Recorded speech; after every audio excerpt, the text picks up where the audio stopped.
And then make sure you put it in a plastic wrap or a Ziploc bag.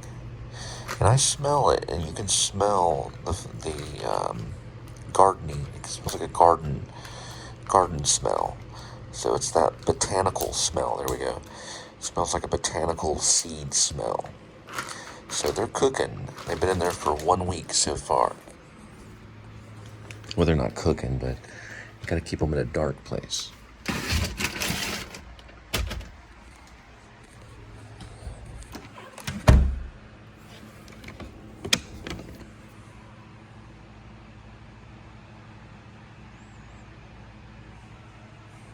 Now, this is a heck of a mix master up this way.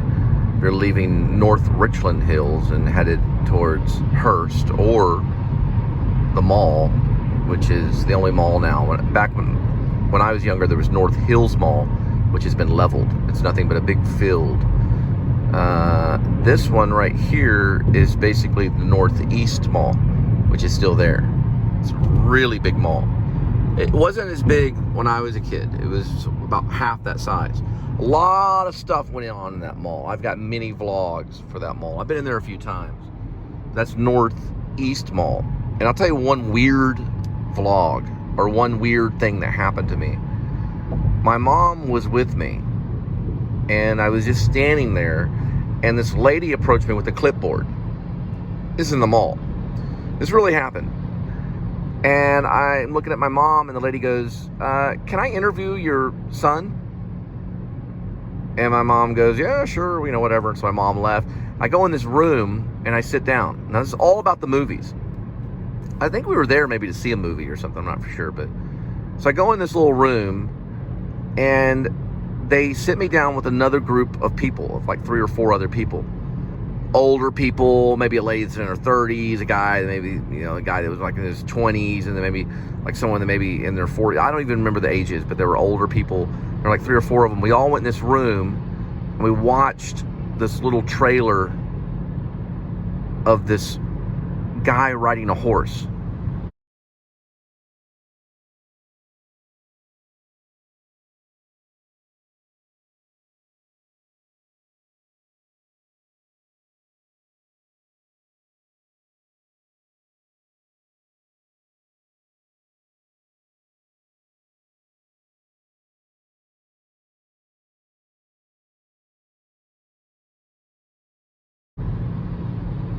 And it was a weird movie. I think it was like Disney movie or something.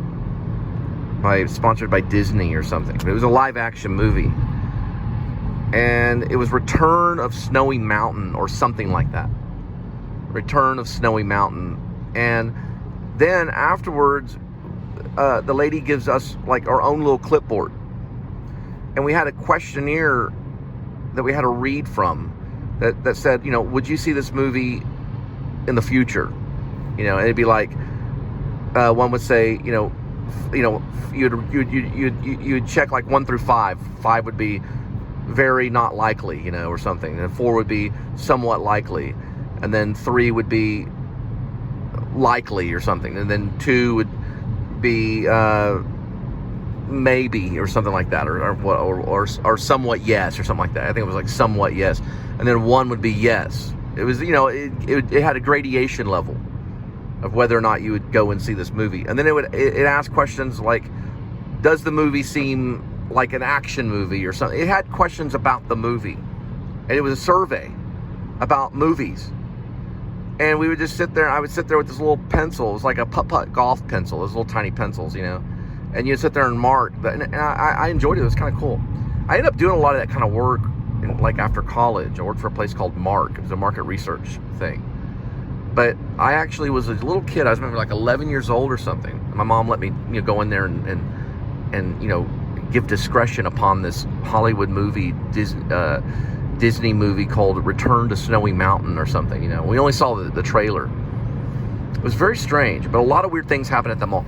Like that mall, they protested against Passion. Not Passion. It was They protested against Last Temptation of Christ.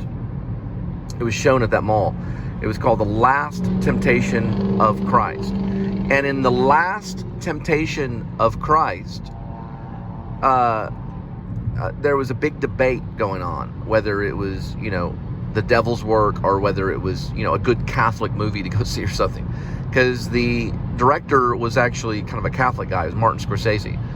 And William Dafoe was in it, and David Bowie's in it, and Harvey Keitel's in it, and it's very controversial. And back then, and this was the first time I'd ever seen a movie where they actually stood out in front of the movie with posters saying, "Don't go see this movie, you'll burn in hell," which I thought was kind of weird. And my friend, who's a playwright now, his mom took him to go see Last Temptation of Christ, and they were big Catholics. And she was like, his mom, was with him and everything. And so his mom told him, like, don't pay attention to any of those protesters. We're going to go in and watch Last Temptation of Christ. I actually saw it in high school. I saw it much later. It came out like when I was younger. But in high school, I was older when I saw it. I saw it at I got rented it from Blockbuster. Remember Blockbuster Video? And I saw it a few times. I even showed it to some of my friends because I thought it was pretty crazy. And like one of my friends, his dad was like a doctor. His dad was like a heart surgeon or something. They come from like a liberal family or whatever, or a family, an educated family. He was kind of like, man, I can see why they protested against this movie. It's a pretty Last Temptation of Christ. Is my grandma found out that I had the actual book. Now this is a writer wrote the book. He has a real weird name, but that playwright friend, he gave me The Last Temptation of Christ as a graduation present, and wrote something in there like, one day we'll create art as good as this. And my grandma found out that I had the book because I used to live with my grandma when I was in high school, whatever, and I was about to go to college. And she sat me down and had this long conversation about how I should get rid of that book, and that book is no good and all this stuff, and then gave me a Bible. And eventually, probably when I was turned about 40, I threw the book away. And I got baptized. So right before my baptism, I felt like I could not have that book in my home or where I was living while I was actually getting baptized.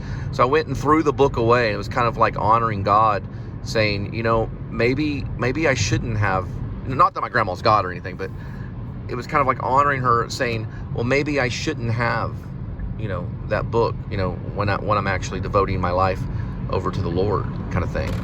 And I actually did throw it away. Pretty interesting. So basically this channel right here is Film Spotting. It's basically Roger Ebert and Siskel, right? If you remember the Chicago Times or whatever you call it, the Sun, whatever, Chicago Sun Times, whatever. Anyway, there was Siskel and Ebert. Yeah, Siskel and Ebert. That's right, Siskel and Ebert. Okay. So these guys are basically Siskel and Ebert. And the one guy that sounds just kind of normal, I don't really bother. It doesn't bother me to listen to him. But the other guy that gets on, he's like,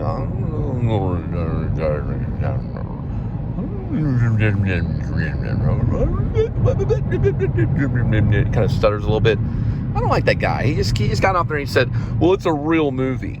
What do you mean a real movie? That's an insult to some filmmakers. A real movie? What does he know about a real movie? What is that? What is that? A real movie? It's like, what defines a movie or a feature, right? Is it anything over than 40 minutes? According to the French, it's 5,200 feet of celluloid actual film. Or is it just something that's over 75 minutes that could be digital or film?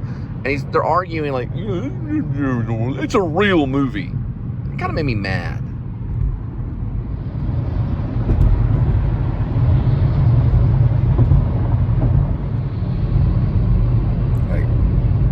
Guy now has to do like not an interview, but he's doing like an advertisement about Mint Mobile.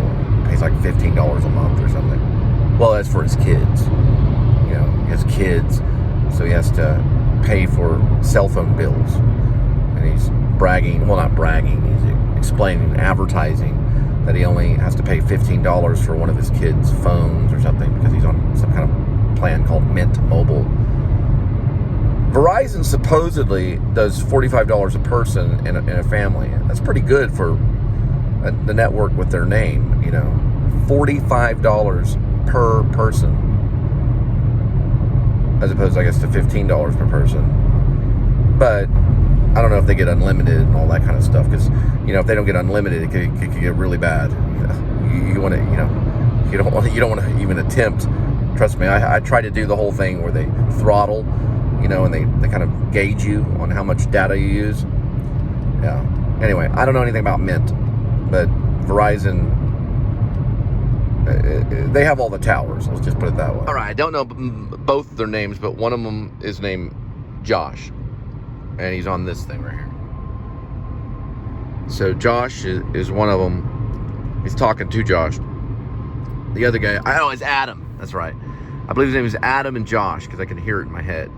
They're the film guys, and they represent, Adam represents Mint Mobile. Anyway, that's what they do right there.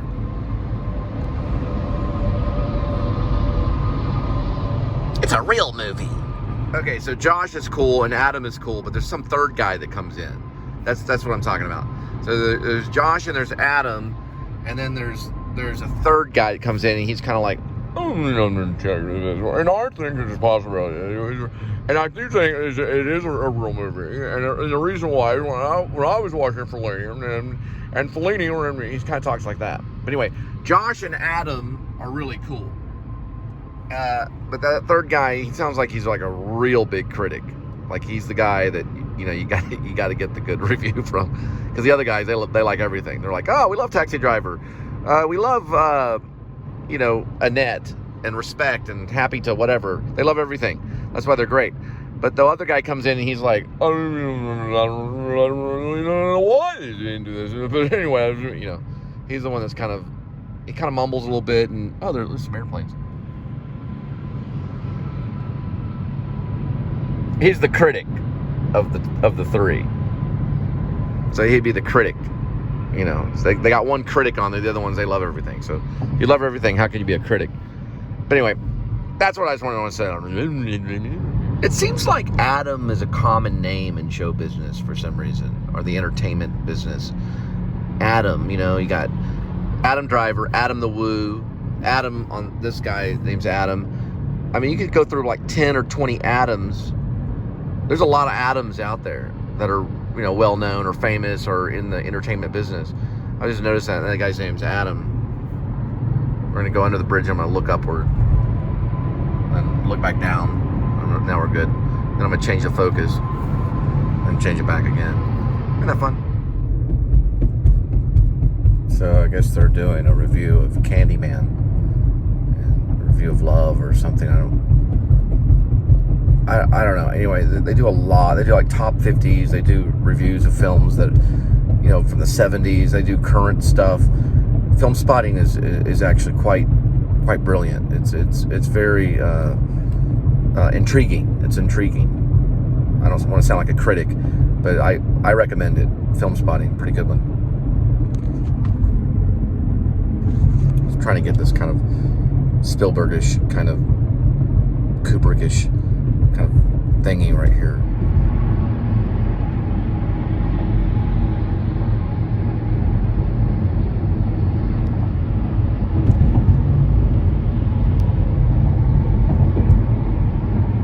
According to AAA, the average American drives a little over, or quite a bit over 17,000 miles a year.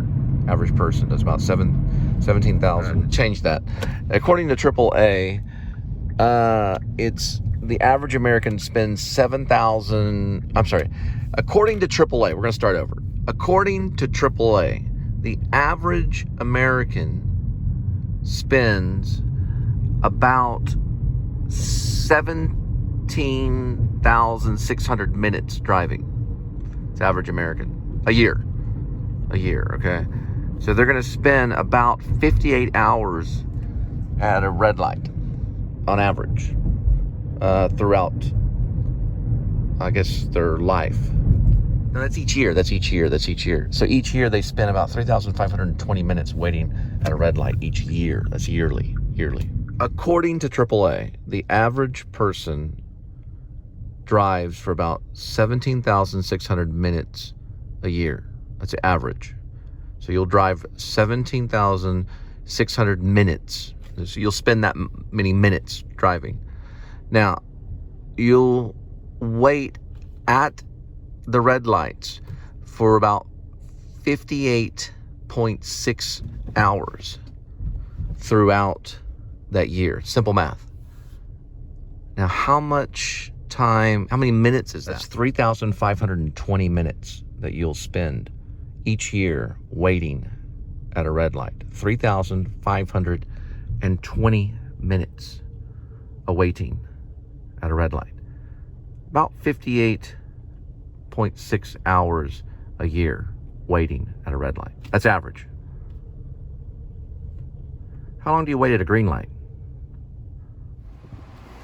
Looks like someone wanted to write. Scanner. Scanner. These are mine.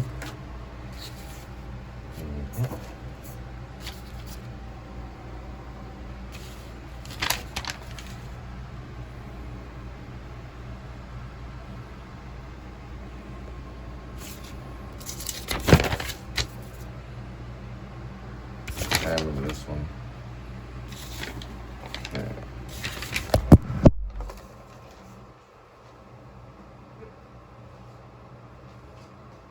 So I thought.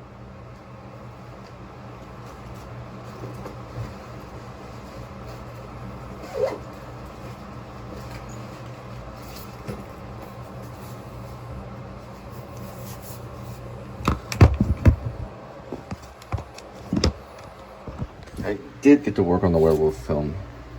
So I got to write this scene right here the other night. This is Linda's personal writing. She keeps a dream journal, these kinds of things. I don't know if you got the part of the blog, but she went out and got this at Racetrack and dropped a couple of others and dropped a hot dog on the ground.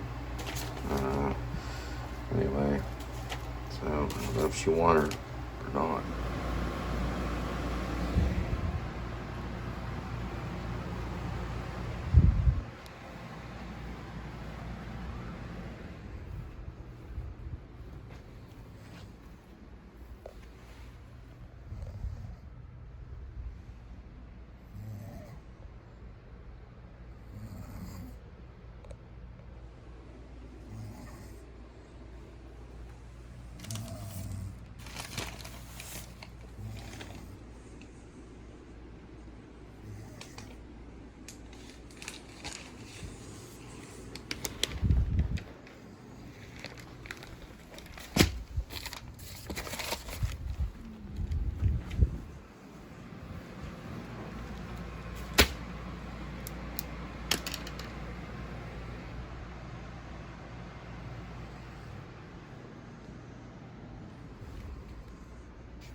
So we want to kind of study this because you never know.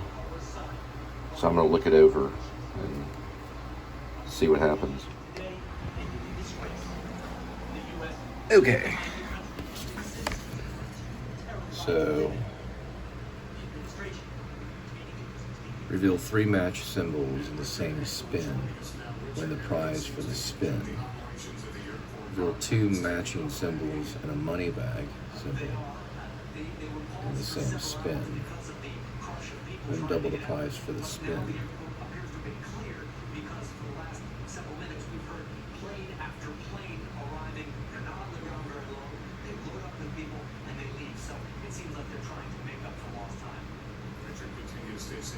Real matching 3 symbols in the same spin. And the prize for the spin.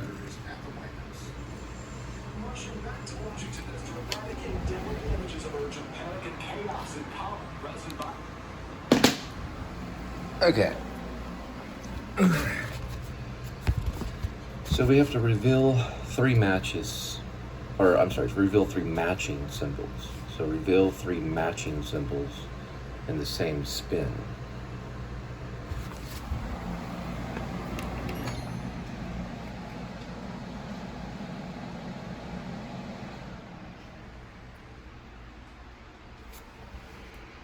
Okay. All right. Reveal 3 matching symbols in the same spin. Win the prize for that spin. So 3 matching symbols. Okay. Reveal 2 matching symbols and a money bag. I see. Symbol in the same spin. Those are the ways you win. All right. Win double the prize for that spin.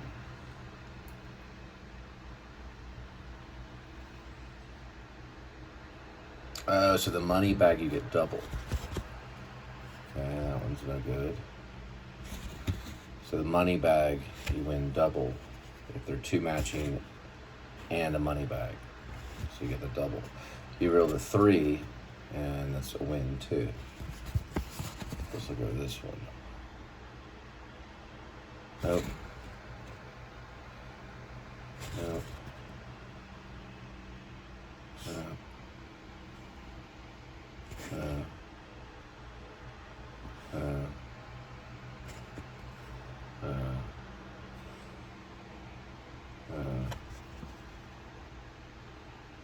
No.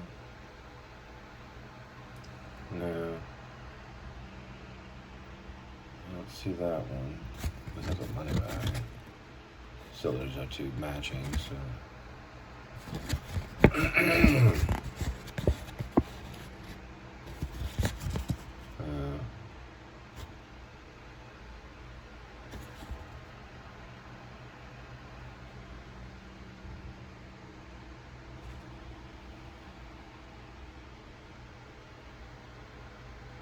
Nothing there. Check for this one.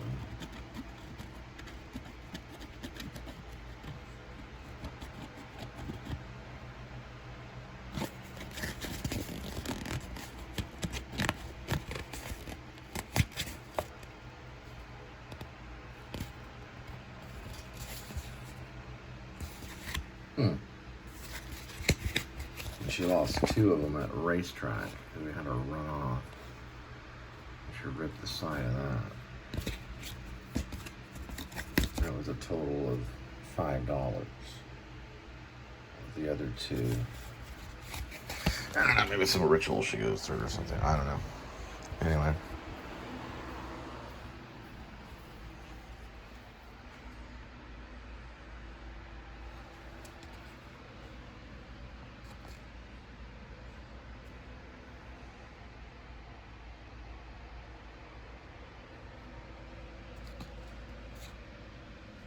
Trying to think where I could put it though.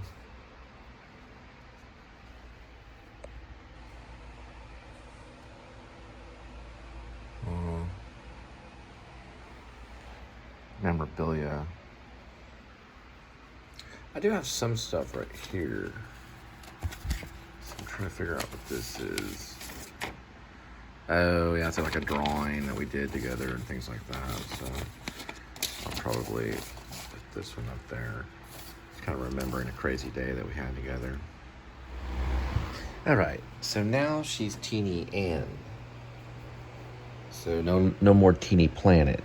She's doing the Adam the Woo, Daily Woo kind of thing. But so she's buying clay and living in Lisbon. Anyway, I was just watching that. I was watching these other vloggers. I just remembered right then, watching Teeny Ann, I needed to check on something. And here it is. It's the date seats. So, from what I remember, is every once in a while you want to take the dates out, and then you want to put a little bit of, water on them.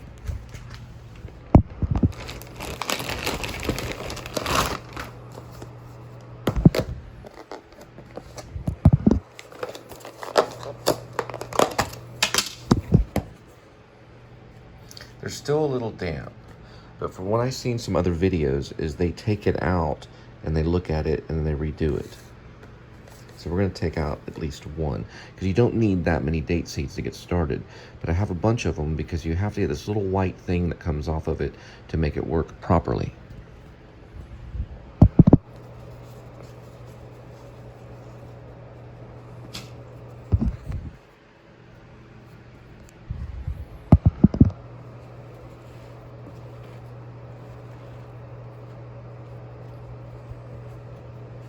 Okay, so when I was tearing it off, it kind of split right here, but that's the date seed, and that's the date seed. And you're like, what are you talking about? I'm talking about this.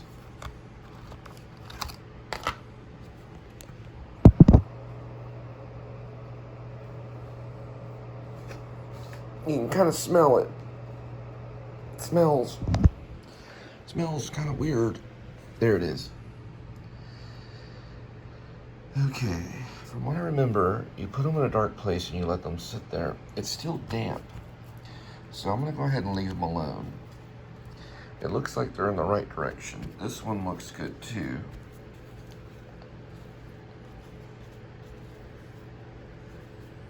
I'm gonna rewrap it right here. Okay, you can kind of see it this way. So instead of wrap that one, I'm gonna put this one over here. I'm just kind of manhandling the dates.